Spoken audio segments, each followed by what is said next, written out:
Everyone, last video में हमने पढ़ा था एलिमेंट्स के बारे में कि एलिमेंट जो होता है वो सबसे छोटा सिंपलर सब्सटेंसेस होता है। अब ये एलिमेंट बनता किससे है? तो ये बनता है एटम से। और एलिमेंट से क्या बन सकता है? तो एलिमेंट से बनते हैं कंपाउंड्स। और हमने एलिमेंट के सिंबल्स के बारे में भी देखा था कि हर किसी एलिमेंट को हम बार बार नाम लेकर नहीं बुला सकते, इसीलिए हमने क्या दिया है, उनको एक पर्टिकुलर सिंबल दिया है। तो आई होप कि ये सारी चीजें तो आपको क्लियर हो गई होंगी। अब हम आते हैं हमारे चैप्टर के मेन टॉपिक पे, जो कि है physical properties of metals and non metals. So I Lavina Kumawat welcoming you all at Scoreshala. देखो, मेटल्स और नॉन मेटल्स जो है दोनों ही डिफरेंट चीजें होती है, जैसे कि आपको कहा गया था। नाउ अब देखो इनका क्लासिफिकेशन कैसे होता है, और सबसे मेन थिंग कि क्लासिफिकेशन इनका किया ही क्यों जाता है। तो इन सब का क्लासिफिकेशन इसलिए किया जाता है क्योंकि सारी चीजों को पढ़ना एक साथ में पॉसिबल नहीं है, बहुत मुश्किल है कि हम सारी ही चीजों के मटेरियल के बारे में पढ़े। अब अगर मैं आपको बोलूं कि भाई ये जो पेन है, हम इसके मटेरियल के बारे में हमको स्टडी करनी है, ठीक है, कोई बात नहीं कि कर लो। फिर हमने कहा कि नहीं, जो हमारे घर में यूटेंसिल्स यूज किए जाते हैं किचन में, उन सब के मटेरियल के बारे में स्टडी करनी है, कोई बात नहीं। फिर हम आते हैं हमारे फ्रिज पे कि भाई जो फ्रिज है हमारा या जो टीवी है, वो जिस मटेरियल से बने हैं उन मटेरियल की हमें स्टडी करनी है, तो भी ठीक है। लेकिन ऐसे अगर देखा जाए तो हम एक छोटी से छोटी और बड़ी से बड़ी चीज का कब तक स्टडी करते रहेंगे? तो ऐसे तो बहुत सारी चीजें हैं दुनिया के अंदर।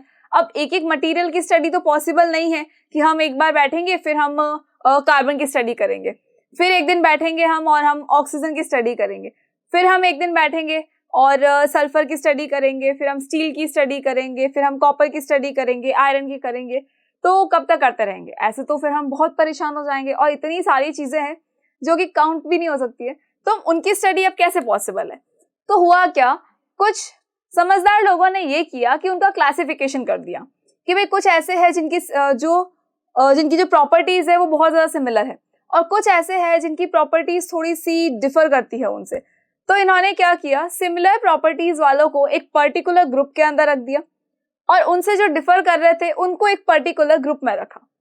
अब कुछ ऐसे आए जिनके अंदर ग्रुप ए की भी प्रॉपर्टीज थी और उनके अंदर ग्रुप बी की भी प्रॉपर्टीज थी। अब ये बड़ा कंफ्यूजन था कि भाई उनका क्या करें, तो उनको एक अलग कैटेगरी में डाल दिया गया, भाई ये तो दोनों में कॉमन है। देखो हुआ क्या, कुछ ऐसे थे जो कि रेड कलर के थे, तो सपोज उनको हमने अलग कर दिया। कलर के थे नहीं, लेकिन हम जस्ट एक एग्जाम्पल ले रहे हैं, ठीक है। देखो कुछ ऐसे जो रेड कलर के उनको हमने अलग किया, फिर कुछ ऐसे आए जिनको जो कि ब्लैक कलर के मिले हमें, तो हमने उनको सेपरेट कर दिया कि चलो ठीक है, अब ठीक है। कुछ प्रॉपर्टीज थी तो वो इसमें आ गई, और जो कुछ प्रॉपर्टीज जो इनसे डिफर कर रही थी वो यहाँ पर आ गई। अब हुआ क्या, कुछ ऐसे एलिमेंट्स आए, कुछ ऐसे मटेरियल आए जिनके अंदर इसकी भी प्रॉपर्टी थी और इसकी भी प्रॉपर्टी थी, मतलब कि वो रेड कलर वाली प्रॉपर्टीज भी इसके अंदर थी और ये ब्लैक कलर वाली प्रॉपर्टीज भी इसके अंदर थी। तो उनके लिए क्या किया गया, एक सेपरेट ग्रुप बना दिया गया। फाइन, तो आई होप कि इतनी चीज तो आपको क्लियर हो गई है कि there are so many things. उन थिंग्स में से जिनकी पर्टिकुलर ए टाइप की प्रॉपर्टी थी तो उनको हमने एक ग्रुप में रख दिया, जिनकी बी टाइप की प्रॉपर्टीज थी तो उनको हमने एक सेपरेट ग्रुप में रखा। लेकिन कुछ ऐसे मटेरियल्स जिनके अंदर दोनों की ही प्रॉपर्टीज थी तो उनको हमने एक अलग से ग्रुप बना के उसके अंदर रख दिया। अब आप मुझे ये बताओ कि अगर मैं आपको बोलती कि बहुत सारी चीजों की स्टडी करनी है और एक मैं आपको बोलूं कि सिर्फ इन 3 चीजों की स्टडी करनी है, तो आपको इजी कौन सा लगेगा? तो हम भी यही जानते हैं और आप भी यही जानते हैं और सब यही जानते हैं कि अगर मैं किसी को भी ऐसे बोलूंगी तो वो यही कहेंगे कि भाई हाँ, हम एक काम करते हैं, इन 3 की स्टडी कर लेते हैं। अब इतने सारों को पढ़ने से बेटर है कि हम 3 को पढ़ लेते हैं। लाइफ भी तो हमारी इतनी सी है, फिर हम कब तक पढ़ते रहेंगे? और अगर एक एक चीज को अलग अलग पढ़ेंगे तो हमारी लाइफ खत्म हो जाएगी, लेकिन ये चीजें खत्म नहीं होंगी और ना ही हमें वो सारी चीजें याद रहेंगी। तो हमने क्या किया, इनको कैटेगराइज किया ताकि हम इनकी स्टडी को थोड़ा इजी बना सकें। तो देयर आर 3 पार्ट्स, ठीक है। सारे जो मटेरियल होते हैं उनको 3 मेन पार्ट्स में डिवाइड किया गया है। The first one is metal. First one कौन सा है? मेटल है। देन आता है नॉन मेटल, और उसके बाद आता है मेटलॉइड्स। फर्स्ट आता है मेटल, सेकंड आता है नॉन मेटल, थर्ड आता है मेटलॉइड्स। अब देखो हुआ क्या, एक थे जो मेटल थे जिनके अंदर कुछ स्पेशल टाइप की प्रॉपर्टीज थी, दूसरे ऐसे आए जिनके अंदर ये प्रॉपर्टीज तो थी ही नहीं, तो उनको हमने क्या नाम दिया, नॉन मेटल्स, की जो मेटल नहीं है। अब कुछ ऐसे आ गए जिनके अंदर मेटल की भी कुछ प्रॉपर्टीज है, उनके अंदर नॉन मेटल की भी कुछ प्रॉपर्टीज है, तो उनको हमने क्या नाम दे दिया, मेटलॉइड्स नाम दे दिया। लेकिन आपके सिलेबस के अंदर मेटलॉइड्स नाम की चीज नहीं है, तो हमें उसके बारे में स्टडी नहीं करनी है। हम मेनली किसके बारे में स्टडी करेंगे, सिर्फ और सिर्फ मेटल और नॉन मेटल के बारे में। तो आई होप कि आपको इतनी चीज तो क्लियर हो गई है। अगर अभी भी ये क्लियर नहीं हुआ है कि क्लासिफिकेशन क्यों किया जाता है, तो आप मुझे ये बताओ कि जब हम शॉपिंग करने जाते हैं तो शॉपिंग करके लौटते समय जब घर में सारा सामान रखा जाता है तो क्या उसको हम एक ही जगह पर रख देते हैं कि जब हमें किचन आइटम की जरूरत पड़ेगी हम वहीं पर जाके उस सामान को लेकर आएंगे। फिर अगर हमें कोई सोप वगैरह की जरूरत पड़ी तो हम वहीं से उठा के लाएंगे। फिर अगर सपोज हमें कोई पिलो कवर की रिक्वायरमेंट थी तो हम फिर ढूंढेंगे उसके अंदर जाके, फिर उसको लेकर आएंगे, फिर अपना काम करेंगे। ऐसा कुछ तो नहीं होता है, बिल्कुल किसी के घर में ऐसा नहीं होता। तो होता क्या है, जब शॉपिंग करके आ जाते हैं तो हम किचन आइटम जो है वो किचन में रखते हैं। ऐसा कोई आइटम जो हमें स्टोर करना है तो वो हम स्टोर रूम में ले जाकर रखते हैं। ऐसा आइटम जो कि हमारे बाथरूम में यूज आना चाहिए, लाइक सोप हो गया, शैम्पू हो गया, तो वो हम ले जाकर बाथरूम में रख देते हैं। ऐसे आइटम्स जो हमारे बेडरूम में रखे जाते हैं, लाइक अगर पिलो कवर है, बेडशीट्स है, या फिर अगर हम बोले कि हमारे कोई डेकोरेटिव आइटम्स है, तो वो भी हम ले जाके उनकी जगह पर रखाते हैं। यानी कि हमने उनका क्या कर दिया, क्लासिफिकेशन कर दिया है कि भाई ये तो हमारे सारे किचन में जाएंगे, ये आइटम मेरे बाथरूम में रखे जाएंगे, और ये पर्टिकुलर आइटम मेरे बेडरूम में रखे जाएंगे, और ये जो आइटम है कुछ रह गए ये मेरे ड्राइंग रूम में रहेंगे क्योंकि ये डेकोरेटिव आइटम्स है। तो हमने क्या किया, क्लासिफिकेशन कर दिया। अब चीजों को ढूंढना क्या आपके लिए ईजी हो गया? बिल्कुल हो गया। अब किचन में अगर हम काम कर रहे हैं और किचन आइटम की रिक्वायरमेंट है तो हमें उस पर्टिकुलर प्लेस पर जाकर उस सामान में से ढूंढने की जरूरत नहीं है, हमारे पास किचन में ही सारी चीजें अवेलेबल है। अब अगर बाथरूम आइटम की बात करें, सपोज हमें शैम्पू की रिक्वायरमेंट है, तो क्या हम जिस प्लेस पे हमने सारे शॉपिंग बैग्स को रखा था, क्या वहां जाकर शैम्पू को पहले ढूंढेंगे और फिर ले जाकर यूज करेंगे? नहीं, ऐसा तो बिल्कुल नहीं होता है, वो हमारे बाथरूम में ही मिल जाएगा हमें। तो देखो, चीजों को अपनी अपनी जगह पर सेट करने से कितना इजी हो गया ये। वैसे ही अगर मैं बात करूं आपकी बुक्स की, अगर आपकी बुक्स के अंदर जितने भी चैप्टर्स है, सपोज साइंस के चैप्टर्स है, कुछ एसएसटी के है, हिंदी के है, इंग्लिश के है, संस्कृत के है, मैथ्स के है, अगर उन सबको मिलाकर कंबाइन करके एकदम से खिचड़ी बना के उसकी और फिर अगर एक बुक बना दी जाती तो सोचो कैसा होता, कैसा होता। फर्स्ट चैप्टर हमारे मैथ्स का होता, सेकंड चैप्टर हमारे एसएसटी का होता, थर्ड चैप्टर साइंस का होता, फिर एक चैप्टर आता संस्कृत का चैप्टर, फिर एक आता मैथ्स का आ जाता, फिर एक एसएसटी का आ जाता, फिर एक हिंदी का आ जाता, फिर एक मैथ्स का आता, फिर एक साइंस का आता। सोचो कितना कॉम्प्लिकेटेड हो जाता, और उसको पढ़ना कितना कॉम्प्लिकेटेड होता। तो फिर बेसिकली होता क्या है, होता ये है कि ऑलरेडी उनको क्लासिफाई कर दिया जाता है। यानी कि जो आपके पास बुक आती है वो क्लासिफिकेशन के बाद में ही आती है कि भाई हाँ, दीज आर द चैप्टर्स जो कि हमें मैथ्स के अंदर पढ़ने हैं, तो आपको जो बुक दी जाएगी वो सिर्फ मैथ्स की बुक होगी। फिर आता है कि अच्छा नहीं, ये सारे चैप्टर्स जो रियल लाइफ से रिलेटेड है उनको हम एक साइंस नाम की बुक में फिर उसमें अंदर डाल के और फिर बच्चों को दे देते हैं, तो बच्चे उनकी स्टडी बहुत इजीली कर लेंगे। Is it? ऑब्वियसली यही होता है। तो वैसे ही यहाँ पर भी यही किया गया है, मेटल्स और नॉन मेटल्स की स्टडी के लिए इनको क्लासिफाई कर दिया गया है कि भाई हाँ, अब आप जब मेटल वाली बुक को उठाएंगे, बुक नहीं है, मटेरियल्स की बात है, लेकिन हाँ हम एक एग्जाम्पल से ले रहे हैं, दैट इज वाई कि अगर मैं इस मेटल को बोलूँ कि भाई मैंने क्या किया, एक बॉक्स लिया, उसके अंदर मैंने सारे मेटल्स को डाल दिया, ठीक है। तो अब क्या होगा, अगर मैं बोलूंगी कि मुझे मेटल की रिक्वायरमेंट है, तो आप क्या करेंगे, एक उस पर्टिकुलर प्लेस में से ना जाके मेटल नहीं ढूंढ के लाओगे, आप उस बॉक्स को लाओगे कि भाई ये लो, इसके अंदर आपको सारे मेटल्स मिल जाएंगे। फिर हमने बोला कि भाई नॉन मेटल वाला, तो नॉन मेटल वाले बॉक्स में से क्या करेंगे, उस पिटारे में से हम जब खोलेंगे तो सिर्फ और सिर्फ नॉन मेटल्स निकलेंगे। तो कैसा लगा ये, इंटरेस्टिंग है कि नहीं है? बिल्कुल होगा। तो वैसे ही जब हम स्टडी की बात करते हैं और क्लासिफिकेशन की बात करते हैं, तो क्लासिफिकेशन हमेशा हमारी सुटेबिलिटी के लिए किया जाता है ताकि हम स्टडी इजीली कर सके। हर चीज को पढ़ना पॉसिबल नहीं है, दैट इज वाई उनको कुछ चीजों में क्लासिफाई करके देन हम उनकी स्टडी करते हैं ताकि हम सबके लिए क्या हो जाए, बहुत ज्यादा इजी हो जाए। तो मेटल और नॉन मेटल और मेटलॉइड्स जो है, इनको भी इसीलिए क्लासिफाई किया गया था ताकि आप इनको बहुत ही आसानी से पढ़ सकें। तो सबसे पहले हम स्टडी करेंगे मेटल एंड नॉन मेटल के बारे में। मेटलॉइड्स अभी आपके सिलेबस में नहीं है, ये हम आगे फर्दर क्लासेस के अंदर पढ़ने वाले हैं। चले, तो सबसे पहले हम देख लेते हैं physical properties of metal and non metal. अब भाई मेटल और नॉन मेटल की आप स्टडी तो कर लेंगे, लेकिन एटलीस्ट हमें पता तो हो कि देखने पर वो मेटल कैसा लगेगा। देखते ही हम कैसे बता देंगे कि हाँ ये मेटल है और ये नॉन मेटल है, तो ये तो हमको पता होना चाहिए। अब ये कैसे पता चलेगा कि भाई हाँ ये वाली चीज मेटल है और ये वाली चीज नॉन मेटल है? तो देखो, इनकी कुछ प्रॉपर्टीज होती हैं। तो फिजिकल प्रॉपर्टीज की जब हम बात करते हैं, तो फिजिकल प्रॉपर्टीज का मतलब होता है हम उसके अपीयरेंस के बारे में बात कर रहे हैं, हम उसके लुक के बारे में बात कर रहे हैं, हम उसके शेप के बारे में, साइज के बारे में बात कर रहे हैं। हम उसकी कंपोजिशन की बात नहीं कर रहे हैं कि वो किस एटम से मिलके बना है, किस एलिमेंट से मिलके बना है, हम उस चीज की बात बिल्कुल नहीं कर रहे हैं। हम सिर्फ क्या देखने वाले हैं, हम सिर्फ और सिर्फ ये देखने वाले हैं कि उनकी फिजिकल प्रॉपर्टीज क्या है, अपीयरेंस कैसा है, दिखने में कैसा है, सुंदर है या नहीं है, क्यूट है या नहीं है, और शेप कैसा है, साइज कैसा है, कलर कैसा है। ये सारी चीजें किस में आ जाती है, फिजिकल प्रॉपर्टीज के अंदर आ जाती है। तो फिजिकल प्रॉपर्टीज जो हम पढ़ने वाले हैं सबसे पहले, वो हम पढ़ेंगे मेटल के बारे में।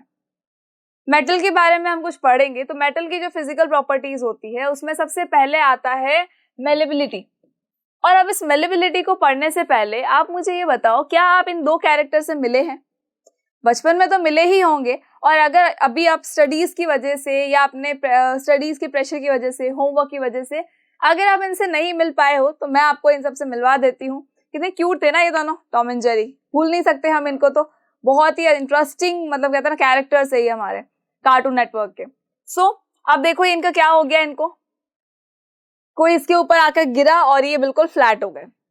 क्या ये हमारी बॉडी के साथ होता है? किसी के हमारे ऊपर कोई आके गिरा होगा और हम फ्लैट हो गए? जी नहीं, ऐसा कुछ नहीं होता है। तो इनके ऊपर, इसके ऊपर भी ऐसा कुछ गिरा होगा। ये सीढ़ियों पे था बेचारा, ये टॉम तो क्या सीढ़ियों पे चल रहा था, और जैसे ही इसके ऊपर से कुछ गया तो क्या हो गया, ये भी फ्लैट हो गया। और ये जेरी तो बेचारा चुपचाप साइड में हंस रहा था इसको देख के। लेकिन क्या हुआ, इसके ऊपर भी वो चीज गिरी, कोई भारी चीज, कोई हैवी चीज गिरी होगी, तो ये भी फ्लैट हो गया। अच्छा, ऐसा पॉसिबल है? तो ऐसा इंसानों के साथ पॉसिबल हो ना हो, लेकिन नॉन लिविंग थिंग्स के साथ जरूर पॉसिबल होता है। और उसमें से भी कुछ ही नॉन लिविंग थिंग्स ऐसी होती है जिनके साथ में ये पॉसिबल होती है ये चीजें, कि जैसे ही उनको प्रेशर से मारा जाएगा, बड़ी चीज से मारा जाएगा, बहुत प्रेशर से मारा जाएगा, हैमर से मारा जाएगा, तो क्या होगा, वो एकदम ऐसे फ्लैट हो जाएंगे, बिल्कुल ऐसे चपटे हो जाएंगे। और ये चीज होती है, बहुत सारे मटेरियल्स के साथ में होती है। और इसी एबिलिटी को, इसी प्रॉपर्टी को हम क्या कहते हैं, मेलेबिलिटी कहते हैं। तो टॉम एंड जेरी से याद रखना है कि टॉम एंड जेरी जो है वो पापड़ जैसे एकदम फ्लैट कब हो जाते हैं, जब उनके ऊपर कोई हैवी चीज आकर गिरती है, या इनके ऊपर से कोई कार या ट्रक निकल जाती है, तब ये इस तरह से हो जाते हैं। तो वैसे ही जब हमारे मेटल्स के ऊपर कोई हथौड़े से मारा जाएगा, या बहुत हैवी चीजों को उसके ऊपर गिराई जाएगी, उसको रोलिंग करवाई जाएगी, तो क्या होगा कि वो भी एक बिल्कुल पतली सी शीट के अंदर कन्वर्ट हो जाएंगे। अब पतली शीट में कौन कन्वर्ट होता है? तो मुझे ऐसे लगता है कि सबने ये मिठाइयां तो जरूर खाई होगी। और कुछ लोग अभी भी, जब मैं टॉम एंड जेरी की बात बोल रही थी, तो मुझे लगता है टॉम एंड जेरी की जगह हम ऊपर मिठाइयों को ही देख देख के लार टपका रहे थे कि वाह कितनी सुंदर मिठाई है। मतलब काजू कतली भी दिख रही है, केसर पेड़ा दिख रहे हैं, और भी बहुत सारी मिठाइयां, मोतीचूर के लड्डू भी दिख रहे हैं आपको। चलो, तो हमें ये मिठाइयां खानी नहीं है ना, मैंने ये खाने के लिए रखी है, ना मैंने ये इसलिए रखी है कि आपका ध्यान स्टडी की जगह यहाँ चला जाए। बिल्कुल नहीं, ध्यान सिर्फ स्टडी पे होना चाहिए हमारा अभी तो, ठीक है, क्योंकि हमें बड़ा होके कुछ अच्छा करना है भाई। चलो, तो यहाँ आ जाओ। इसके ऊपर, इन मिठाइयों को छोड़ के, मिठाइयों के ऊपर देखो व्हाइट कलर की, सिल्वर कलर की कुछ लगी हुई है। सिल्वर कलर का कुछ तो लगा है। जनरली हमारे घर में जब होली दिवाली पे जो चक्कियां बनाई जाती है, तो उनके ऊपर भी इस तरह से कुछ लगाया जाता है। मिठाइयों के ऊपर भी इस तरह से कुछ आता है। मुझे ऐसा लगता है कि बचपन में जब मिठाई का डिब्बा आता था और जिसके ऊपर ये सिल्वर कलर की जो वर्क है, ये जिसके ऊपर ज्यादा लगी होती थी, जिसके ऊपर प्रॉपर लगी होती थी ना, हम सबको वो वाला चाहिए होता था। दूसरा वाली कोई भी ले ले, लेकिन हमको तो वो चीज जिसके ऊपर बर्ग लगी, क्यों? क्योंकि वो ज्यादा टेस्टी होगा। अब ये तो समझ आता नहीं था कि भाई टेस्ट तो सबका सेम ही है। तो उस टाइम पे तो यही लगता था कि भाई ये जो सिल्वर वाला है, ये वाला शाइनी है, बहुत क्यूट लग रहा है, बहुत सुंदर सा दिख रहा है, तो ये वाला जो है ये ज्यादा टेस्टी होगा, बाकी सब इतने टेस्टी नहीं होंगे, और ये ज्यादा स्पेशली बनाया गया है, तो वो हमको चाहिए होता था। तो उस टाइम ये नहीं पता था कि भाई ये क्या है, ये वो जस्ट एक मेटल ही तो है जिसको कि क्या किया गया है, मेलेबल बना दिया गया है। मतलब कि उसके ऊपर एक बहुत ही हथौड़े से या किसी भारी चीज से मारा गया है और उसको बिल्कुल एक थिन शीट के अंदर कन्वर्ट कर दिया गया है। और ये कौन सा मेटल होता है? तो देखो, ये वर्क कौन सी होती है? ये सिल्वर वर्क होती है। हमें बोला जाता है चांदी की बरक जो हमारे ओकेजनली जस्ट बेसिकली हमारे घरों में आती भी है। तो ये चांदी की जो बरक होती है, ये चांदी की बरक किससे बनाई जाती है? तो भाई ऑब्वियस सी बात है, चांदी की बरक है तो चांदी से बनाई जाएगी। किया क्या जाता है? तो चांदी को यानी सिल्वर को बहुत ज्यादा हथौड़े से मार मार के, अब तो हैवी मशीन्स आ गई है वैसे, तो उससे बिल्कुल एक थिन शीट बना दी जाती है। उसको बहुत थिन शीट में कन्वर्ट कर दिया जाता है।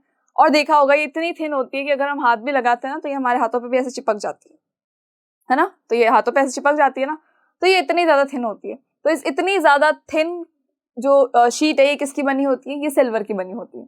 अच्छा यहाँ आ जाओ, क्या ये भी सिल्वर का बना है? ये तो आपने देखा ही होगा, रोल खाओ, बर्गर ले लो, चाहे कुछ भी ले लो, लेकिन उसके ऊपर ये एल्यूमिनियम फॉइल तो हमारी आ ही जाती है।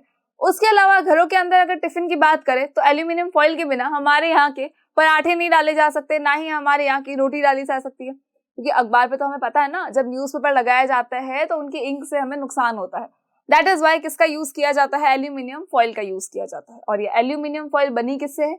तो ये बनी है एल्यूमिनियम से। तो एल्यूमिनियम के अंदर भी वो प्रॉपर्टी है जिसकी वजह से हम उसे थिन शीट के अंदर कन्वर्ट कर सकते हैं। और ये इतनी थिन होती है कि आप जरा सा इसके ऊपर प्रेशर लगाओगे, जोर से आप इसको कर दो हल्का सा, ये फट जाएगी। तो ये इतनी ज्यादा थिन शीट होती है। तो एल्यूमिनियम और सिल्वर में ऐसी प्रॉपर्टी है कि अगर हम उसको हथौड़े से मारे या एक बहुत ही हैवी मशीनरी से इसको प्रेस किया जाएगा तो क्या होगा? ये बिल्कुल थिन शीट के अंदर कन्वर्ट हो जाएंगे। और इसी प्रॉपर्टी को क्या बोलते हैं? मेलेबिलिटी कहते हैं। इसी प्रॉपर्टी को, मेटल की यही प्रॉपर्टी जो है, इसको हम क्या कहते हैं? मेलेबिलिटी कहते हैं। So the metal have a property that allows them to be beaten into thin sheets. This property is termed as malleability. वो प्रॉपर्टी जो कि क्या करती है? अलाउ करती है अपने आप को थिन शीट में कन्वर्ट करने में। मेटल्स की बात कर रहे हैं हम, देखो हमने ऑलरेडी लिख दिया फिजिकल प्रॉपर्टीज ऑफ मेटल्स हमें पढ़ना है। तो जब इनको शीट के अंदर कन्वर्ट कर दिया जाता है तो उसी प्रॉपर्टी को हम क्या कहते हैं? मेलेबिलिटी कहते हैं।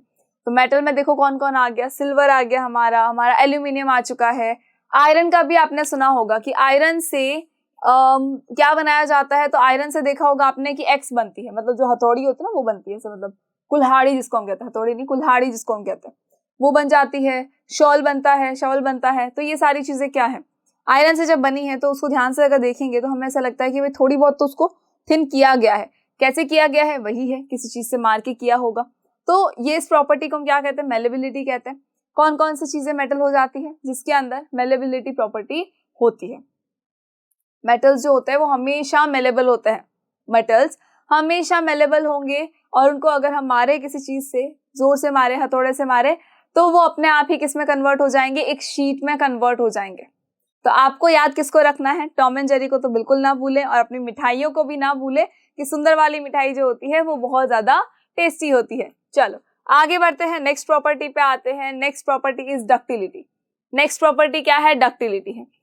अब इस डक्टिलिटी को एक बार साइड में रखिए। अगर मैं आपको पूछूं कि कॉपर जो है, कॉपर के पूरे वायर्स आते हैं, कॉपर के वायर आते हैं, बिल्कुल आते हैं कॉपर के वायर, तो हमने देखे भी है कॉपर के तो वायर कैसे होते हैं, तो इस टाइप का कॉपर का वायर होता है। लेकिन हमें ये भी पता है कि भाई कॉपर जो है इस पर्टिकुलर इस शेप में भी आता है, आता है, बिल्कुल आता है।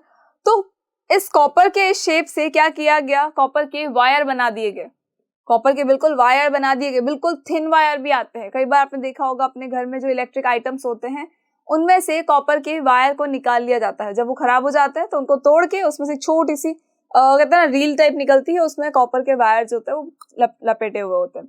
तो वो जो कॉपर के वायर है वो कितने थिन होते हैं? बहुत ज्यादा थिन होते हैं। तो कॉपर जो है उसको बिल्कुल एक थिन वायर के अंदर कन्वर्ट किया जा सकता है। अभी हमने क्या पढ़ा था? कॉपर जो है एल्यूमिनियम हो गया, सिल्वर हो गया, कॉपर हो गया, ये सब क्या है? ये सब आपके मेटल में आते हैं। तो ये जो मेटल्स है इनको क्या किया जाता है? एक वायर के अंदर भी कन्वर्ट किया जा सकता है। यानी कि ये कॉपर क्या है? मेटल है। कॉपर को अगर वायर के अंदर कन्वर्ट कर दिया जा रहा है, इसका मतलब ये एक इसकी नेक्स्ट प्रॉपर्टी है। नेक्स्ट प्रॉपर्टी है ये, कौन सी है? डक्टिलिटी कहते हैं हम इसको। देखो बेसिकली हुआ क्या, जब मेटल्स को हथौड़े से मारा गया तो मेटल्स जो है टूटने की बजाय क्या कर दिया उन्होंने? अपने आप को एक शीट में कन्वर्ट कर दिया। तो वो टूटे नहीं थे। ऐसा नहीं है कि हमने हथौड़े से मारा तो वो जो मेटल था वो टूट के बिल्कुल अलग हो गया, टूट के उसने अपने अपने अपने बहुत सारे पीसेस कर लिए। तो ऐसा तो कुछ नहीं हुआ था। हुआ क्या है? हुआ ये है कि जो मेटल है उसको जब हथौड़े से मारा गया तो उसने अपने आप को किस में कन्वर्ट कर लिया? एक शीट में कन्वर्ट कर लिया। और वैसे ही जब मेटल को अच्छे से खींचा जाएगा, जोर से खींचा जाएगा, तो वो अपने आप को किस में कन्वर्ट कर लेगा? वो अपने आप को कन्वर्ट कर लेगा अपने एक थिन वायर के अंदर, एक बिल्कुल पतले से वायर के अंदर वो अपने आप को कन्वर्ट कर देगा। फाइन, चलो। तो ये जो कॉपर होता है इसको कॉपर के वायर में कन्वर्ट किया जा सकता है। उसके अलावा अगर हम देखें टंगस्टन की अगर हम बात करें तो ये जो आपका बल्ब है, इस बल्ब के अंदर आपको पता होगा कि यहाँ पर ना एक वायर लगा होता है जो कि इसको क्या कहते हैं? फिलामेंट कहते हैं। इस वायर को क्या कहा जाता है? फिलामेंट कहा जाता है। और ये जो फिलामेंट होता है ये बनता किससे है? तो फिलामेंट बनता है टंगस्टन से। फिलामेंट किससे बनता है? टंगस्टन से बनता है। और ये जो टंगस्टन है ये क्या होता है? मेटल होता है। क्योंकि टंगस्टन से क्या बनाया गया है? वायर बनाया गया है। और वायर हमेशा सिर्फ और सिर्फ कौन बनाएगा, मेटल्स बनाएंगे। और इसी प्रॉपर्टी को क्या कहा जाता है, इसी प्रॉपर्टी को कहा जाता है ductility. So the metals have a property that allows them to be drawn into wires and this property is termed as ductility. Metal की वो प्रॉपर्टी जिसकी वजह से उसको एक बिल्कुल पतले वायर के अंदर कन्वर्ट किया जा सकता है, उसे हम क्या कहते हैं, उसे हम कह देते हैं डक्टिलिटी। तो कॉपर को भी देखो वायर में कन्वर्ट किया गया, जो हमारे घर के इलेक्ट्रिक वायर्स आते हैं वो भी तो कॉपर के ही वायर आते हैं। डू यू नो कि उसकी जगह पर सिल्वर के वायर भी आ सकते हैं। तो सिल्वर के भी अगर वायर आ रहे हैं, इसका मतलब क्या है, सिल्वर भी मेटल है। अभी हमने पढ़ा भी था कि सिल्वर की तो बल्क भी होती है। तो सिल्वर क्या है, एक मेटल है, यानी कि उसको एक शीट में भी कन्वर्ट किया जा सकता है और एक वायर में भी कन्वर्ट किया जा सकता है। शीट में कन्वर्ट करने वाली प्रॉपर्टी को हम क्या कहते हैं, मेलेबिलिटी कहते हैं, और वायर में कन्वर्ट करने वाली प्रॉपर्टी को क्या कहते हैं, डक्टिलिटी कहते हैं। सो जो मेटल्स होते हैं ये मिलेबल भी होते हैं और ये डक्टाइल भी होते हैं। Metals are ductile. मेटल्स हमेशा कैसे होते हैं, मेटल्स आर डक्टाइल।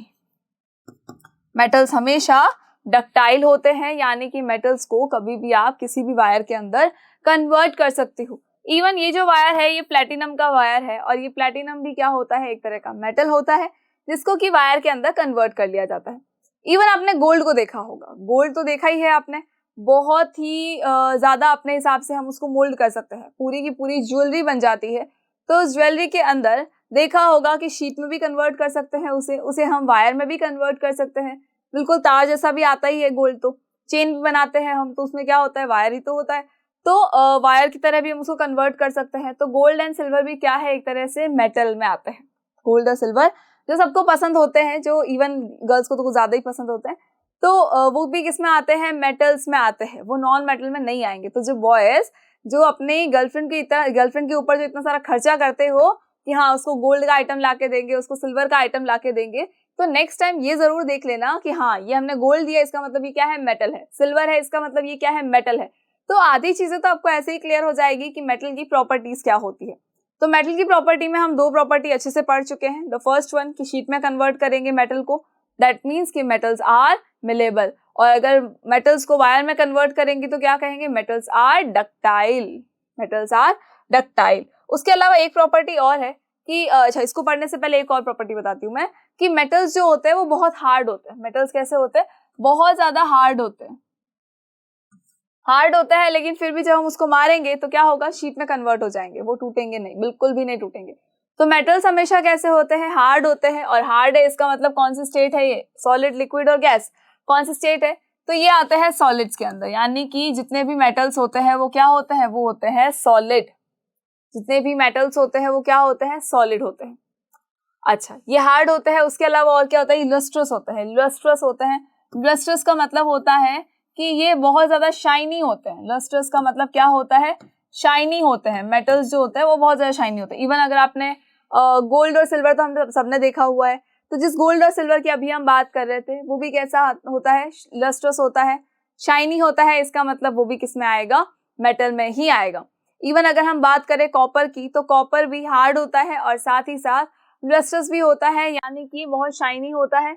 इसका मतलब है कि कॉपर भी किस में आ चुका है, मेटल में आ चुका है। वैसे हम ऑलरेडी उसके बारे में पढ़ चुके हैं, लेकिन जब मेटल की प्रॉपर्टीज की बात आती है तो ऑब्वियस सी बात है कि सारी चीजों को फिर से इंक्लूड कर लिया जाता है। चलो, now come to the next property, that is conductivity. Conductivity किसके बारे में बात कर रहे हैं, हम हीट के बारे में बात कर रहे हैं। देखो ये हाईलाइट दे रखा है कि हम हीट के बारे में बात कर रहे हैं। अब कंडक्टिविटी क्या होती है, तो उससे पहले हम एक काम करते हैं, हम इन पे आते हैं। ये जो मोहतरमा क्या कर रही है, ये रेसिपी बुक देखकर कुछ खाना बनाने की कोशिश कर रही है। अब होगा क्या, इन्होंने क्या किया, यहाँ पे अपना चम्मच जो था रख दिया और ये रेसिपी बुक देखने लगे। अब गैस बर्नर ऑन है, ये बन रहा है, कोई दिक्कत नहीं है, बाकी सब कुछ सही है, लेकिन चम्मच इन्होंने क्या किया, उस चम्मच को, स्पून को उसी के अंदर रख दिया। और थोड़ी देर के बाद जब वो रेसिपी पूरी उन्होंने पढ़ ली, तो जैसे ही उसको हाथ लगाया, इनको हाथ हटाना पड़ा। क्यों हटाना पड़ा, क्योंकि वो क्या हो चुका था, गर्म हो चुका था। जो चम्मच था वो क्या हो चुका था, गर्म हो चुका था। और जब चम्मच पूरा गर्म हो चुका है तो क्या होगा कि ये हाथ नहीं लगा पाएंगे। अच्छा, तो ये पड़े पड़े चम्मच कैसे गर्म हो गया, एक्चुअली हुआ ये कि जब ये जो भी चीज यहाँ पे गर्म हो रही है, तो ये गर्म तो हो चुकी है, खाना पक रहा है तो मतलब खाना गर्म होगा।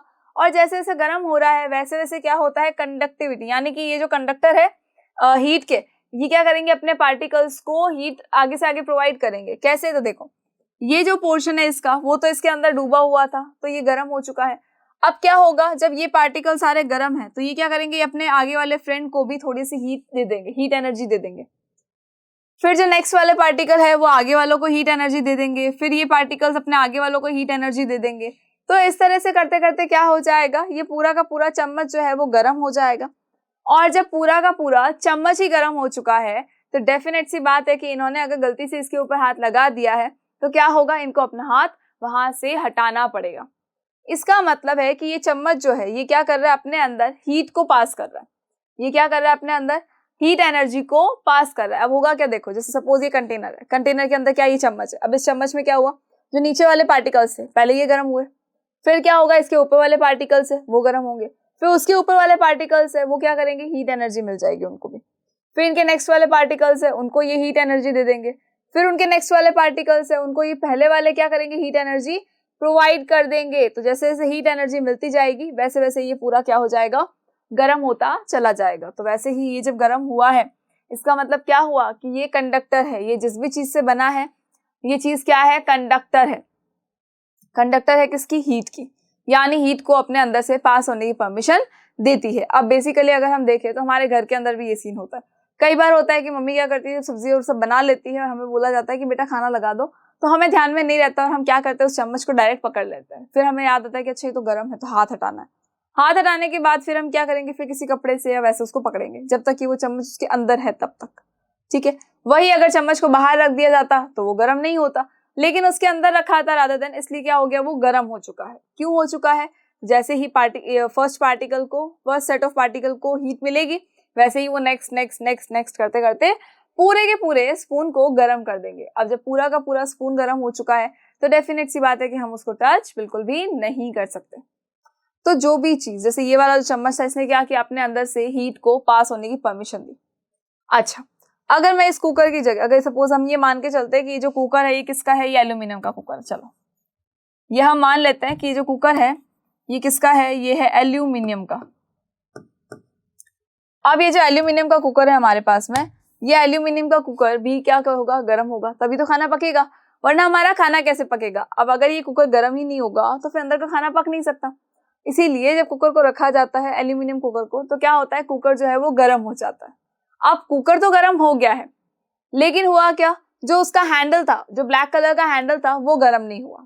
क्यों नहीं हुआ, और कुकर गर्म क्यों हो गया, बिकॉज जो कुकर है वो किससे बना है, एल्यूमिनियम से बना है। एल्यूमिनियम के बारे में हमको पता है कि इट इज अ मेटल, और मेटल्स जो होते हैं वो क्या होते हैं, कंडक्टर होते हैं हीट के। मेटल्स क्या होते हैं, हीट के कंडक्टर होते हैं, जो कि अपने अंदर से हीट को पास होने की परमिशन दे देते हैं, जो अपने अंदर से हीट को पास होने की परमिशन दे देते हैं। अगर इन्होंने अपने अंदर से हीट को पास होने की परमिशन नहीं दी होती तो क्या इनके अंदर की रखी हुई चीज जो थी वो बन जाती, क्या हमारा खाना बन जाता, नहीं बनता। लेकिन जो ये कुकर है, प्रेशर कुकर है, ये एल्यूमिनियम का बना था और ये क्या करता है, अपने अंदर से हीट को पास होने की परमिशन दे देता है। इसीलिए क्या होगा, इसी वजह से ये जो हमारा खाना है वो बहुत इजीली पक जाएगा। और साथ ही साथ जो हमारा चम्मच है जो कि स्टील का है, वो भी क्या करता है, कंडक्टर होता है हीट का, यानी कि ये भी बहुत जल्दी ही गर्म हो जाएगा। तो बस जल्दी ही अगर ये गर्म हो जाएगा इसका मतलब क्या हुआ, ये जो मेटल है, जो ये स्टील है, जो कि मेटल है, वो किससे वो क्या है, कंडक्टर है हीट का।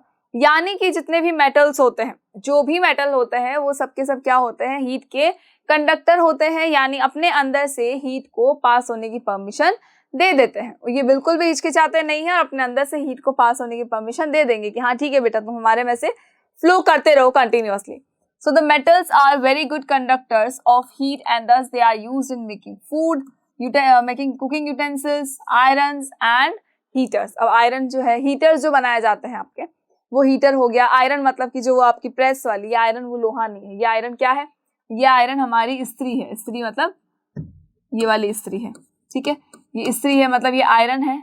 आयरन मतलब कपड़ों को जो हम प्रेस करते हैं वो है ये। तो आयरन के लिए यूज किया जाता है, यूटेंसिल्स में यूज किए जाते हैं, हीटर्स में यूज किए जाते हैं, ठीक है। तो इन सारी चीजों के अंदर क्या होगा, कौन यूज किए जाएंगे, मेटल यूज किए जाएंगे। क्यों यूज किए जाएंगे, because metals are the conductor of heat, a very good conductor, not a bad, very good conductor of heat। तो ये बहुत ही इजीली अपने अंदर से हीट को पास होने की परमिशन दे देंगे। और हमारा काम हो जाएगा। अगर ये नहीं होता तो हम खाना नहीं पका पाते, बिकॉज हमारा कुकर गर्म ही नहीं होता, और कुकर अगर गर्म ही नहीं होगा तो अंदर की चीज कैसे गर्म होगी। ठीक है, और ये इसका बड़ा एग्जाम्पल कौन सा है, हमें पता है, जो कुकर का जो हैंडल होता है, वो हैंडल जो ब्लैक कलर से बना होता है, हमने प्रीवियस चैप्टर में पढ़ा है कि जो कुकर वो हैंडल, कुकर का जो हैंडल है वो जब ब्लैक कलर से बना है, तो यानी कि क्या होगा, वो जो ब्लैक कलर है उस पर कोई फर्क नहीं पड़ा, उसको हम इजीली पकड़ पा रहे हैं।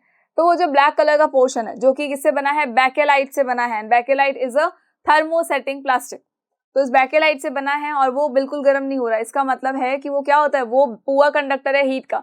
लेकिन जो एल्यूमिनियम है हमारा जिससे कुकर बना है, it is very good conductor of heat. चलो, सो आई होप कि ये प्रॉपर्टी आपको क्लियर हो गई है। Now come to the next property, and next property is conductivity, मतलब कि इलेक्ट्रिसिटी के बारे में बात कर रहे हैं हम। कौन सी कंडक्टिविटी, इलेक्ट्रिसिटी की, यानी कि इलेक्ट्रिसिटी जो है उसका गुड कंडक्टर कौन है। So the next property is conductivity, conductivity of electricity.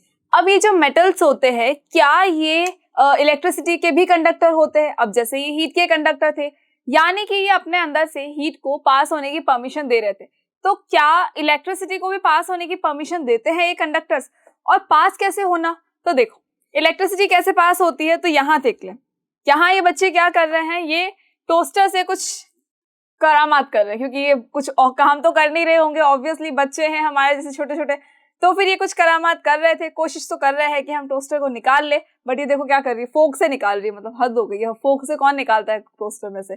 चलो, तो ये प्लग लगाने की कोशिश कर रहा था, बट द प्रॉब्लम इज कि प्लग में कहीं पे जो वायर है, जो वायर के ऊपर की जो प्लास्टिक की कवरिंग है वो हटी हुई थी, तो जैसे ही उसको टच कर रखा था इसने, तो यहाँ से पकड़ा हुआ है, और उसी जगह पे देखो क्या है, वायर जो है उसकी प्लास्टिक की कोटिंग हट रखी है, यानी कि वहां पर क्या है, कॉपर है। अब उसमें से क्या हो रहा था, इलेक्ट्रिसिटी जैसे ही पास हुई, मतलब प्लग लगाएगा तो इलेक्ट्रिसिटी पास होगी, तो हुआ क्या, टच किया हुआ था तो उसकी बॉडी में क्या आ गया, करंट आ गया। अब अपनी बॉडी में करंट कैसे आया, बिकॉज ह्यूमन बॉडी भी इलेक्ट्रिसिटी की कंडक्टर होती है। Human body is a very good conductor of electricity, because human body में से भी देखो क्या हो रहा है, करंट पास हो सकता है, तो कंडक्टर ही हुआ। वैसे ही जो भी चीज हम कहते हैं कि वो इलेक्ट्रिसिटी की कंडक्टर है, इसका मतलब है कि उसके अंदर से क्या होगा, इलेक्ट्रिसिटी पास हो सकती है, बहुत इजीली हो सकती है। तो जब हम मेटल की बात करते हैं, तो मेटल भी क्या होता है, metal is a very good conductor of electricity, यानी कि कोई भी मेटल ले लें उसके अंदर से इलेक्ट्रिसिटी जो है पास हो सकती है। और इसका सबसे बेस्ट एग्जाम्पल कौन है, तो हमारे वायर्स। हमारे वायर्स को अगर आपने कभी नोट किया हो, जिससे हमें हमारे घर में इलेक्ट्रिसिटी मिलती है, तो वो हमेशा किससे बने होते हैं, कॉपर के बने होते हैं। तो देखो, जब ये कॉपर के बने हैं, और अभी हम इतनी देर से यही पढ़ रहे हैं कि कॉपर क्या होता है, मेटल होता है। कॉपर क्या है, मेटल है, और यही कॉपर के हम क्या यूज कर रहे हैं, वायर्स यूज कर रहे हैं, जिसकी वजह से हमें इलेक्ट्रिसिटी मिल रही है। यानी कि copper is a very good conductor of electricity, और अगर कॉपर इलेक्ट्रिसिटी का कंडक्टर है, तो डेफिनेट सी बात है कि मेटल भी क्या होगा, इलेक्ट्रिसिटी का कंडक्टर होगा। और ये क्यों हुआ, तो आई होप कि आपको क्लियर हो गया है अभी कि भी कॉपर इलेक्ट्रिसिटी का कंडक्टर है, तो मेटल भी हो गया। डू यू नो कि silver is a very good conductor of electricity. Silver जो होता है वो सबसे ज्यादा अच्छा कंडक्टर होता है, सबसे ज्यादा अच्छा कंडक्टर होता है। कोई भी मेटल ले लो, सब में इलेक्ट्रिसिटी पास हो रही है, नो डाउट, लेकिन अगर हम सबसे अच्छे कंडक्टर की बात करें, जिसके अंदर बिना किसी प्रॉब्लम के, बिना किसी रुकावट के बहुत ही अच्छे से इलेक्ट्रिसिटी पास हो सकती है, तो वो होता है सिल्वर। लेकिन हम फिर भी सिल्वर को कभी भी हमारे वायर्स में यूज नहीं करते। हमारे जो वायर्स होते हैं वो हमेशा कॉपर के बने होते हैं, वो कभी भी सिल्वर के नहीं बनाए जाएंगे। क्यों नहीं बनाए जाएंगे, बिकॉज वी नो कि सिल्वर जो होता है बहुत कॉस्टली होता है। अगर हमने सिल्वर के वायर्स बना के लगा दिए, तो हो सकता है कि हमारे घरों के आसपास के जो ट्रांसफॉर्मर्स है और उनके ऊपर जो वायर्स लगे हैं वो बिल्कुल चोरी हो जाएंगे वहां से। क्यों, क्योंकि वो सिल्वर के बने हैं। अब तोड़ने के बाद आप आराम से उसको यूज कर सकते हो, तो सिल्वर तो बहुत कॉस्टली होता है, इसीलिए ये जो वायर्स है ये सिल्वर के नहीं बनाए जाते हैं, ये कॉपर के बनाए जाते हैं, because copper is a metal and metals are very good conductor of electricity. Fine, चलो, so the metals are also good conductor of electricity, due to which metals like copper and aluminum are used for making electric wires and electric cables. electric wires और cables I hope कि आपको याद है। लेकिन अगर आपको कोई भी पूछे कि सबसे अच्छा कंडक्टर कौन होता है, तो सबसे अच्छा कंडक्टर जो होता है इलेक्ट्रिसिटी का वो होता है सिल्वर। लेकिन फिर भी हम सिल्वर को यूज नहीं कर सकते, बिकॉज रॉबरी का हमें डर रहता है। चलो, तो आगे बढ़ते हैं, नेक्स्ट पे आते हैं, दैट इज सोनोरसनेस। अब ये नेक्स्ट प्रॉपर्टी क्या है, ये तो और कॉम्प्लिकेटेड है भाई। मेलेबिलिटी तो ठीक थी, कोई बात नहीं, समझ में आ गई थी। डक्टिलिटी भी अच्छी थी, ठीक है, वायर में कन्वर्ट कर दिया, कोई प्रॉब्लम नहीं है। कंडक्टिविटी है, इसके बारे में तो हम बहुत बार पढ़ चुके हैं, हमने कंडक्टर का नाम भी सुना हुआ है, तो हमारे लिए वो बहुत ईजी था। लेकिन अब ये सोनोरसनेस क्या है, तो एक काम करते हैं, हमारे स्कूल में चलते हैं। अच्छा, अभी आप स्कूल में नहीं है ना? बिल्कुल नहीं है, फोन यूज करके थोड़ी ना कर सकते हम स्कूल में, तो आप स्कूल में तो नहीं होंगे, तो एक काम करते हैं, स्कूल चलते हैं। फिर से स्कूल चलना है? सुबह ही तो जाके आए थे, अभी चलने का मूड नहीं है, कोई बात नहीं, तो एक काम करो, स्कूल को इमेजिन करो। मॉर्निंग में जो बेल लगती है, जो हमें बिल्कुल अच्छी नहीं लगती है, क्योंकि वो हमें क्या करती है, वो हमें हमारे स्कूल ले जाने के लिए मजबूर करती है कि अब हमारी बस पढ़ाई शुरू हो जाएगी, तो कंटिन्यूअसली हमें पढ़ना होता है कि यार ये पढ़ो, फिर नेक्स्ट टीचर आएगा, फिर ये पढ़ो, फिर वो पढ़ो, फिर ये पढ़ो, फिर इतने सारे सब्जेक्ट्स हम पढ़े, मतलब हमारा माइंड है क्या है। लेकिन जैसे ही एक लास्ट बेल बजती है, जो कि हमारी छुट्टी की बेल होती है, वो हम सबको बड़ी पसंद आती है कि अरे वाह, जब वो बता टन टन टन टन टन टन, तो इतना मतलब इतनी खुशी ना किसी को नहीं होती होगी, मुझे लगता है जितनी आप सबको होती है कि वैसे ही वो टन टन सुनाई देती है। और जो पूरे दिन की एनर्जी जो हमारी 100 से 0 पर आ चुकी होती है, वो फिर से उस कुछ मोमेंट्स के लिए वो फिर से 100 पे पहुंच आती है, और हम सीधा भागना स्टार्ट कर देते हैं कि बस अब तो हम फ्री हैं, बैग उठाया और हम रवाना हो रहे हैं, अब तो हम घर जाएंगे। और घर जाने के बाद जो आराम आता है कि बस। लेकिन उस टन टन को याद करो, जो मॉर्निंग में तो अच्छी नहीं लगती है, लेकिन वो इवनिंग में बड़ी अच्छी लगती है। अब सोचो कि आपकी जो बेल है वो किसकी बनी है, जो बेल है हमारे स्कूल की, जो बेल है वो किसकी बनी है? ठीक है, किसी मेटल की बनी है। क्यों मेटल बोला मैंने? या तो आयरन की बनी होगी या एल्यूमिनियम की बनी होगी। आपने देखा होगा येलो कलर की होती है, तो इट में भी पॉसिबल कि पीतल की बनी है, तांबे की बनी है, पॉसिबल है। ठीक है, कोई बात नहीं। अगर मैं आपको बोलूं कि वो जो बेल है वो लकड़ी की बना दी जाए, तो क्या होगा? वो बजेगी नहीं, बिल्कुल नहीं बजेगी। लेकिन अगर वही मैंने कहा कि एल्यूमिनियम है, आयरन है, तो आराम से बज रही थी। अच्छा, एक काम करते, इलेक्ट्रिक बेल पे आते। तो इलेक्ट्रिक बेल में आपने देखा होगा कि इस तरह का राउंड राउंड स्ट्रक्चर होता है, उसके ऊपर यहाँ पर एक क्या होता है, हैमर लाइक स्ट्रक्चर लगा होता है, वो यहाँ से बजता है, यहाँ पे आके बजता है।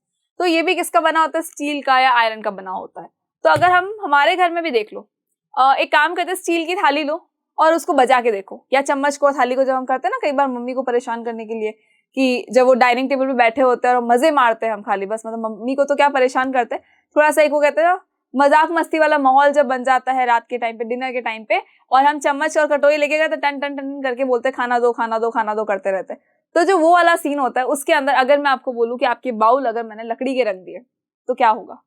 तो क्या वो उतना बच पाएंगे जितना उस वाले में आवाज आती है, जितना स्टील में आवाज आती है, जितनी स्टील में जो टन टन सुनाई देती है, क्या वो आपको प्लास्टिक में या वुड के बाउल्स में सुनाई देगी? बिल्कुल नहीं देगी। तो क्या हुआ? डिफरेंस हुआ। तो वही डिफरेंस हमारे मेटल्स और नॉन मेटल्स में भी होता है। तो जो टन टन की आवाज थी, उसी को हम क्या कहते हैं? सोनोरसनेस कह देते हैं। क्यों कह देते हैं? तो देखो, ये जो आपको कबूतर नजर आ रहा है, कितना क्यूट क्यूट कबूतर है ना, ये भी मतलब पढ़ रहे हैं, पता है, पढ़ रहे हैं ये भी। तो ये जो कबूतर है, इसने ये क्या बोल रहा है कि भाई अदर वर्ड्स कौन से है सोनोरसनेस के लिए? सोनोरसनेस के अदर वर्ड्स अगर आप देखेंगे तो आपको समझ में आएगा, भाई सोनोरिटी नहीं समझ आया, रेजोनेंस नहीं समझ आया, रिंगिंग जरूर हमको समझ में आ गया। रिंगिंग तो बिल्कुल समझ में आ गया होगा कि जो बजता है, जो रिंग करता है, उसे हम क्या कहते थे? सोनोरसनेस कह देते हैं। टोन हमें समझ में आ गया होगा, वाइब्रेशन हमें क्लियर हो गया होगा, म्यूजिक क्लियर है, नॉइज क्लियर है। ठीक है, तो जब सोनोरसनेस की बात आती है तो बाकी कुछ याद हो ना हो, ये कुछ जो वर्ड्स मैंने हाईलाइट किए वो आपको लर्न हो जाने चाहिए, ताकि आपको इजीली याद रह जाए कि सोनोरसनेस है क्या। जब रिंगिंग की बात आएगी, इसका मतलब कि एक ऐसी चीज जो कि बजती हो, जिसमें से कोई आवाज आती हो, बहुत शानदार टन-टन वाली आवाज आती हो, म्यूजिक बजता हो, तो उसको हम क्या कह देते हैं? ये एक प्रॉपर्टी है, और उस चीज को हम क्या कहेंगे कि वो मेटल से बनी है। जो हमारी बेल थी, जब हमने उसको वुड से बनाया, आवाज नहीं आई थी, यानी कि वो मेटल नहीं है। लेकिन वही अगर मैं कॉपर से बना दूं उसको, मैं उसको स्टील से बना दूं, एल्यूमिनियम से बना दूं, तो बहुत अच्छी सी आवाज आएगी। इसका मतलब है कि मेटल के अंदर एक और प्रॉपर्टी होती है, दैट इज सोनोरसनेस। और इसका मतलब क्या होता है कि वो चीज जो है वो बजेगी, उसमें से आवाज आएगी। उसको अगर आप किसी चीज से मारेंगे तो एक बहुत ही शानदार वाली आवाज आएगी। मॉर्निंग वाली भले अच्छी हो नहीं हो, लेकिन आफ्टरनून की जो बेल होती है वो बहुत अच्छी लगती है हमें। चलो, so the metal have a unique property to make a ringing sound. Metal के एक और प्रॉपर्टी होती है जिसके अंदर क्या होता है? रिंगिंग साउंड बजता है, साउंड जो कि रिंग कर रहा हो, रिंगिंग साउंड बजता है उसमें से when they are struck hard, जब उसको बहुत ही हार्ड स्ट्रक किया जाता है। किसी भी चीज से जब मारा जाएगा और अगर उसमें से आवाज आ रही है, इसका मतलब क्या है कि वो एक मेटल से बना हुआ है। अब वो चाहे बेल हो, चाहे आपकी थाली हो, या कोई और चीज क्यों ना हो, लेकिन अगर उसमें से आवाज निकल रही है, रिंगिंग हो रही है, नॉइज आ रहा है, म्यूजिक आ रहा है, तो हम क्या कहेंगे उसको? उसे हम कहेंगे कि वो किसी ना किसी मेटल से बना हुआ है। और इस प्रॉपर्टी का क्या नाम है? तो इस प्रॉपर्टी का नाम है सोनोरसनेस। ठीक है, आई होप कि आपको बहुत सारी प्रॉपर्टीज में से काफी हद तक अब तो क्लियर हो गया होगा। These were the properties of metals, जो कि बहुत ज्यादा इंपॉर्टेंट है हमारे लिए। ये फिजिकल प्रॉपर्टीज है। अब हम उन्हीं फिजिकल प्रॉपर्टीज को अगर नॉन मेटल्स के लिए देखें तो भी एक बार देख लेते हैं कि क्या ये उन पे भी वर्क करती है, क्या नॉन मेटल्स की भी ये प्रॉपर्टीज होती है।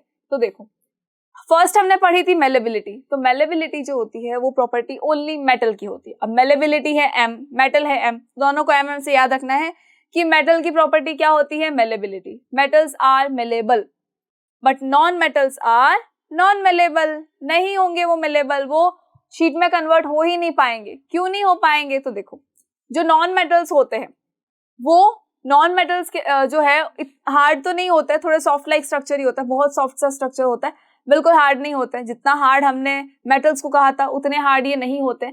जैसे ही इनको हैमर से मारा जाएगा तो वो क्रश हो जाएंगे, ये शीट में कन्वर्ट नहीं होंगे, ये क्या होंगे? क्रश हो जाएंगे। और इसका सबसे बड़ा एग्जाम्पल क्या है? हमारे पेंसिल। जिस पेंसिल से हम लिखते हैं उसके अंदर देखा होगा आपने कि ब्लैक कलर की लाइन टाइप कुछ आता है, उसी से हम लिख पाते हैं। तो जो ब्लैक कलर की लाइन आती है, ये जो ब्लैक कलर वाला ये जो पोर्शन आता है हमारे इस पेंसिल का, ये किसका बना है? ये बना है ग्रेफाइट का। ये किसका बना है? ये बना है ग्रेफाइट का। ये बना है आपके ग्रेफाइट का। एंड ग्रेफाइट जो है वो किससे बनता है? ये किसका एलोट्रोप है? ये है कार्बन का। ये क्या किसका है? ये कार्बन का कंपाउंड है। ठीक है, तो ये किससे बना होता है? कार्बन से बना होता है। यानी कि कार्बन क्या होगा? आपका नॉन मेटल होगा। कार्बन क्या होगा? नॉन मेटल होगा, because it is non malleable. ये कितना सॉफ्ट होता है? अब इसको तो हम देखिए तो शार्प करते करते कई बार क्या होता है? टूट जाता है। कई बार लिखते लिखते टूट जाता है। कई बार होता है कि अगर ये सिर्फ एक जो लेड है, लेड पेंसिल्स आजकल आती है, अगर लेड को हम हाथ में ले तो हम खुद ही ऐसे ही तोड़ सकते हैं उसको, तो बहुत इजीली तोड़ सकते हैं। तो यानी कि ये बिल्कुल हार्ड नहीं। नॉन मेटल्स जो होते हैं ये इतने हार्ड नहीं होते हैं। अगर आप इसको किसी चीज से मारेंगे तो ये शीट में कन्वर्ट नहीं होंगे, ये क्या होंगे? बिल्कुल बिखर जाएंगे, ये बहुत पीसेस में कन्वर्ट हो जाएंगे। इवन अगर मैं बात करूं इस सल्फर की, तो ये सल्फर भी क्या है? जिस तरह से दिख रहा है, कुछ ऐसा नहीं लग रहा कि थोड़ा सा अगर हमने हाथ में लिया तो जैसे हमारे घर की चक्कियां बिखर जाती है, जो हमारी दिवाली की चक्कियां बिखर जाती है, वैसे इसको भी हाथ में लेते ही बिखर जाएगा। एक्चुअली बिखर जाता है, ये एक्चुअली बिखर जाता है। इसीलिए हम इसको कहते हैं कि ये जो है ये नॉन मेलेबल होता है। दीज आर नॉन मेटल्स, और इनको हम क्या कहते हैं? नॉन मेलेबल भी कहते हैं। ये नॉन मेटल्स होते हैं और इनको हम कहते हैं नॉन मेलेबल, बिकॉज ये शीट में कन्वर्ट नहीं हो सकते। ये सिर्फ और सिर्फ क्या होंगे? बिल्कुल बिखर जाएंगे। जैसे ही हैमर से मारेंगे तो शीट में कन्वर्ट होने की जगह ये पीसेस में कन्वर्ट हो जाएंगे। फाइन। तो नॉन मेटल्स क्या होते हैं? नॉन मेलेबल होता है। और नॉन मेटल्स क्या हो सकते हैं? नॉन डक्टाइल्स भी होते हैं। ये नॉट डक्टाइल है, दे आर नॉट डक्टाइल। क्यों नहीं है डक्टाइल? बिकॉज ये एक वायर में भी कन्वर्ट नहीं होंगे, ये बिल्कुल भी वायर में कन्वर्ट नहीं हो सकते हैं। जैसे कि अगर हम देखें तो सिर्फ कार्बन जो है ये एक एक्सेप्शनल केसेस है। अगर हम केमिस्ट्री की बात करें बच्चा, तो उसके अंदर आपको बहुत सारे एक्सेप्शंस देखने को मिलेंगे, बहुत ही सारे एक्सेप्शंस होते हैं। तो यहाँ पर भी कुछ एक्सेप्शन है। एक एक्सेप्शन कौन सा है? कार्बन है। कार्बन फाइबर जो होता है वो स्पोर्ट्स में या म्यूजिक इक्विपमेंट्स में यूज किया जाता है, लेकिन अदरवाइज अगर हम देखें तो ये नॉन डक्टाइल होते हैं, यानी कि इनको अगर आप कितना भी खींच लो ये वायर में कन्वर्ट नहीं हो सकते। अब क्यों नहीं हो सकते? तो देखो, जब हमने सल्फर की बात की थी तो क्या हुआ था? हाथ में लेते ही बिखर आई। तो इसके ले लो, ये क्या है? ग्रेफाइट है। ग्रेफाइट को भी अगर आप देखोगे तो थोड़ा सा मारने से, हल्के से प्रेस करने से क्या हो रहा है? ये बिखर रहा है। तो ये खींचने पे किस तरह से वायर में बदलेगा? ये वायर में भी कन्वर्ट नहीं होगा, ये शीट में भी कन्वर्ट नहीं होगा। तो ना ही मेलेबल है ना ही डक्टाइल है, ना शीट में कन्वर्ट होगा ना ही वायर में कन्वर्ट होगा। ये सिर्फ मारने पर डिफरेंट छोटे और बड़े पीसेस के अंदर कन्वर्ट हो जाएगा। तो ये नॉन डक्टाइल होगा और नॉन मिलेबल भी होगा। तो ये तो पाउडर ही बन गया पूरा का पूरा। चलो आगे बढ़ते हैं, नेक्स्ट पे आते हैं। Next one was conductivity. Next one was conductivity, और कंडक्टिविटी किसकी? हीट एंड इलेक्ट्रिसिटी की। तो जब हम बात करते हैं कंडक्टिविटी की तो दे आर बैड कंडक्टर्स। ये बैड कंडक्टर्स है। क्यों है बैड कंडक्टर्स? अच्छा, एक काम करते हैं, हम एक जो हमारा इलेक्ट्रिक सर्किट होता है उस सर्किट में जो वायर हमने लगाया था कॉपर वायर, हम जब इलेक्ट्रिक सर्किट बनाते हैं तो हम क्या करते हैं? ये वायर हमने लगा दिया, इसके बाद क्या होता है? यहाँ पे हमने एक बल्ब लगा दिया होता है। देन हम क्या करते हैं? एक स्विच लगाते हैं यहाँ पर, और उसके अलावा क्या लगा होता है? बैटरी लगी होती है। ठीक है, क्लियर है? ये तो हमको पता है। अब हम क्या करें कि एक काम करते हैं, इसके अंदर यहाँ बीच के अंदर ना कहीं पर, यहाँ बीच के अंदर, यहाँ जो पोर्शन है या फिर यहाँ पर ले लेते हैं, इस पोर्शन में हमने क्या किया, इस पोर्शन के अंदर यहाँ पर हम एक आयरन की नेल रख देते हैं। जब हम उस आयरन नेल को यहाँ पर कनेक्ट करेंगे तो क्या होगा, जैसे ही हम यहाँ पर एक आयरन नेल को कनेक्ट कर देंगे, जो आयरन नेल है हमने अगर इसको कनेक्ट किया है, तब तो क्या होगा कि जैसे ही स्विच ऑन होगा वैसे ही ये जो बल्ब है ये जलने लग जाएगा। लेकिन अगर मैं इसकी जगह पर, इस मैंने आयरन नेल की जगह पर मैंने क्या किया, मैंने कुछ ऐसा प्लास्टिक या फिर वुड लगा दिया। मैंने क्या किया, यहाँ पर वुड लगा दिया। ये किसका पीस लगाया, मैंने वुड का पीस लगा दिया। और जैसे ही मैंने इसमें वुड का पीस लगाया तो क्या होगा, यहाँ पर ये जो बल्ब है ये जलेगा ही नहीं, ये बिल्कुल नहीं जलेगा। वुड का लगा लो, यहाँ हम पेंसिल लगा देते, जो हमारी लेड थी वो हम लगा देते हैं, तो क्या होगा, ये जलेगा ही नहीं।